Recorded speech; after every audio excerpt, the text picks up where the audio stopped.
നമ്മുടെ കേരളത്തിൽ നിന്നുള്ള എംപിമാർ പലപ്പോഴും ലോക്സഭയിലും രാജ്യസഭയിലുമൊക്കെ തേഞ്ഞൊട്ടുന്ന കാഴ്ച നാം കാണാറുണ്ട്. ചിലരൊക്കെ അപ്രതീക്ഷിതമായി വലിയ റീച്ചിലേക്ക് പോകാറുമുണ്ട്. അത്തരത്തിലൊരു സംഭവം നമ്മൾ കഴിഞ്ഞ ദിവസം കണ്ടിരുന്നു. രാജ്യസഭയിൽ നമ്മുടെ എംപി സുരേഷ് ഗോപി ജോൺ ബ്രിട്ടാസിനെ അടുത്തിരുത്തിക്കൊണ്ട് പൊളിച്ചടുക്കി ഇടവലക്കുടിയും ആദിവാസി വിഷയങ്ങളും പറയുന്നൊരു കാഴ്ച കണ്ടു. അതിന് തൊട്ടു പിന്നാലെ ഇതാ ജോൺ ബ്രിട്ടാസ് വീണ്ടും കഴിഞ്ഞ ദിവസം ഏവിയേഷൻ മിനിസ്റ്റർ ജ്യോതിരാദിത്യ സിന്ധ്യയോട് ചോദ്യങ്ങൾ ചോദിക്കുന്നു. അവിടെയും ഫലം തേഞ്ഞൊട്ടിൽ തന്നെയാണ്. അതായത് ആദ്യം നമുക്ക് ഈ വീഡിയോ കാണാം. I am completely shocked and aghast to see the reply of the Honorable Minister.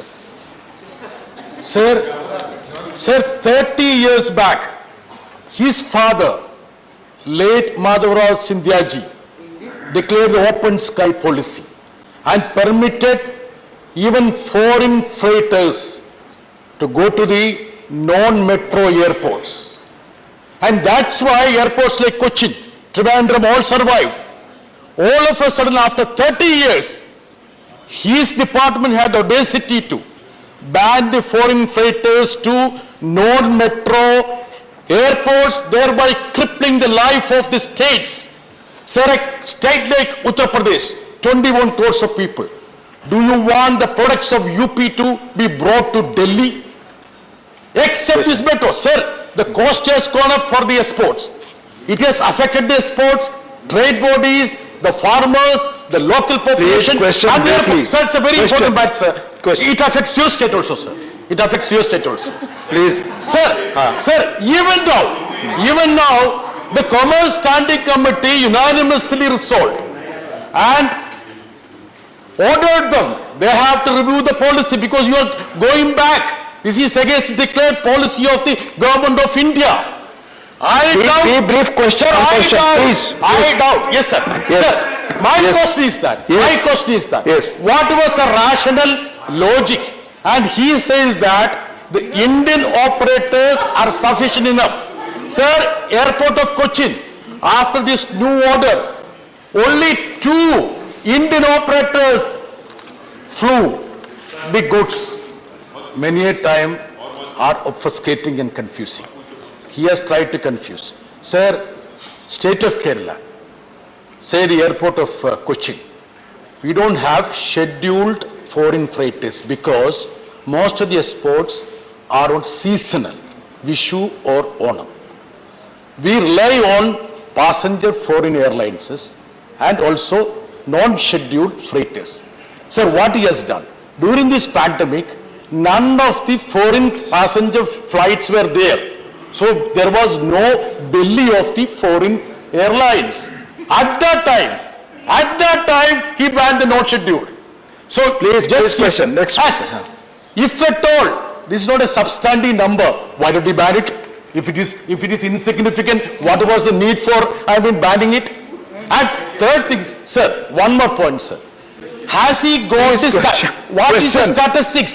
What are the number of Indian freighters operated in the absence of non-scheduled foreign freighters? Has he got the statistics? Let him submit that. Thank you. ഇതിൽ Brittas M P John Brittas M P അദ്ദേഹം ചോദിക്കുന്നത് വിദേശ cargo താങ്കളുടെ അച്ഛൻ അതായത് മാധവറാവു സിന്ധ്യ ജ്യോതിരാദിത്യ സിന്ധ്യയുടെ അച്ഛനാണ് മാധവറാവു സിന്ധ്യ. അദ്ദേഹം Congress മിനിസ്ട്രിയിലെ aviation മന്ത്രിയായിരുന്നു. അദ്ദേഹത്തിൻ്റെ കാലത്ത് അനുമതി കൊടുത്തതാണ്. അതായത് 30 വർഷം മുമ്പ് അനുമതി കൊടുത്തതാണ് വിദേശ കാർഗോ കമ്പനികൾക്ക്. ഇപ്പോഴതില്ല. എന്തുകൊണ്ട്?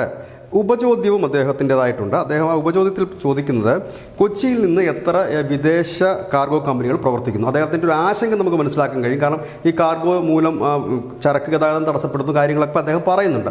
പക്ഷേ എങ്കിൽ പോലും ഈ വിദേശ കാർഗോകളുടെ കാര്യത്തിലാണ് അദ്ദേഹത്തിന് ഏറെ ഉത്കണ്ഠ. ഏതായാലും അദ്ദേഹത്തിൻ്റെ ചോദ്യം ഇനി നമുക്ക് ഇതിനുള്ള മറുപടി ജ്യോതിരാദിത്യ സിന്ധ്യ നൽകുന്നത് കേൾക്കാം. I will request your indulgence, Upsavadi Madhir, because I think it's important to give a very detailed response to the Honourable Member. The Honourable Member has raised a very pertinent issue, but I would like to bring some facts before the House through the question that has been asked.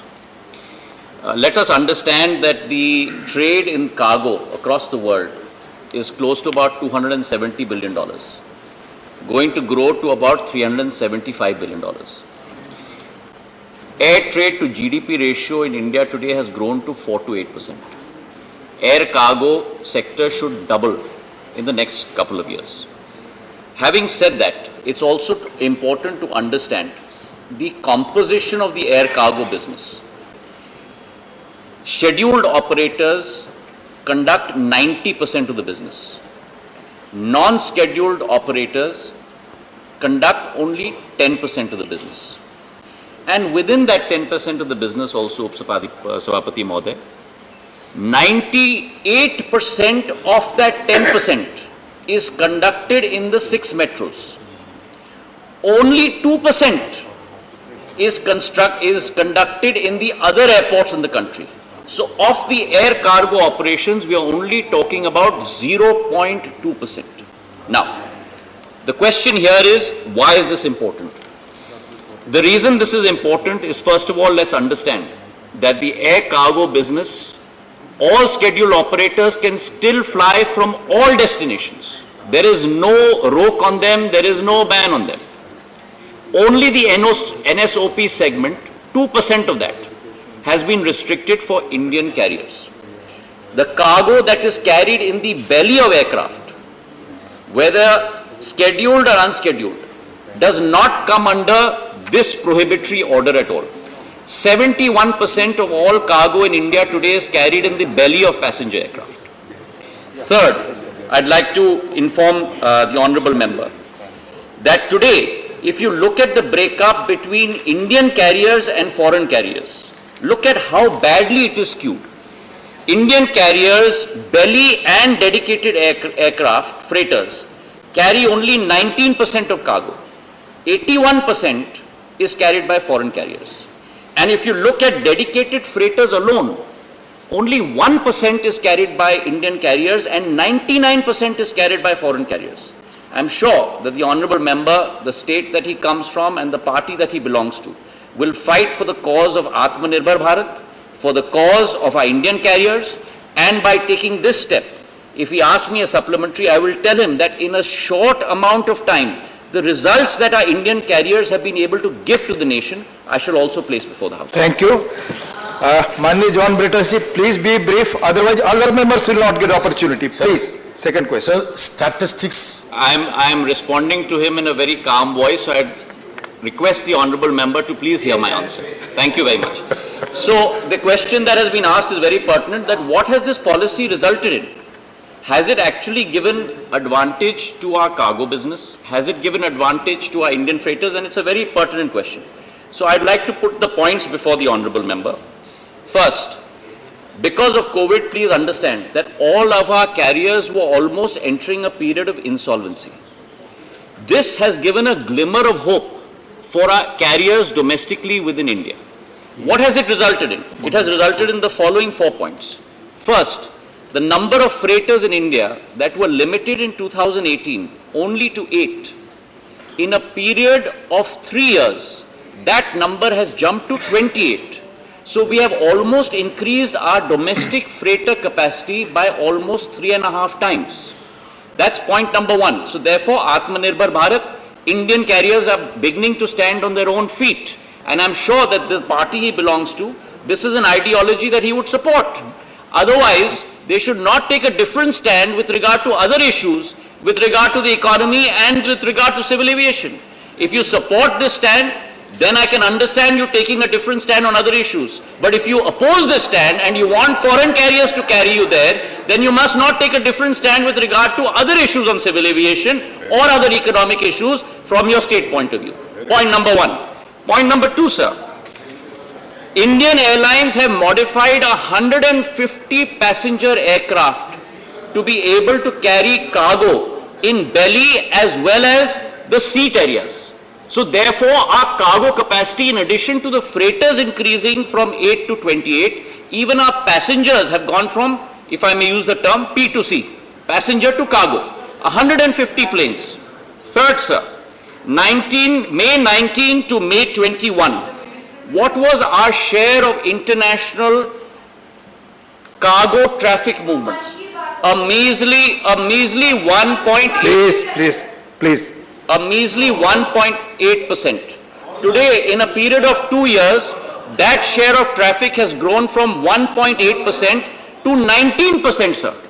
That is what we have been able to achieve in the last 2 years as far as cargo traffic is concerned. Revenue has grown from, in the last 1 year, revenue from cargo has grown from 1,498 crores to 2,300 crores. So Indian air freighters and airlines and cargo airlines are beginning to stand on their own feet, and that's what we want in our ഇതിൽ ജ്യോതിരാദിത്യ സിന്ധ്യ കൃത്യമായി എണ്ണി ഓരോന്നിനും മറുപടി പറയുന്നു. ഒടുവിൽ അദ്ദേഹം പറഞ്ഞത് ഇപ്പോൾ രാജ്യമാകെ മാറിയിരിക്കുന്നു, നമ്മൾ ആത്മനിർഭർ എന്ന പദ്ധതിയുടെ കീഴിലാണ്, അല്ലെങ്കിൽ ആ ഒരു മുന്നേറ്റത്തിലാണ്. അതുകൊണ്ട് തന്നെ ഇന്ത്യൻ ചരക്ക് വിമാനങ്ങൾക്ക് അല്ലെങ്കിൽ ഇന്ത്യൻ കാർഗോ കമ്പനികൾക്ക് ഇവിടെ ചരക്കെത്തിക്കുന്നതിന് കഴിയുന്നുണ്ട്.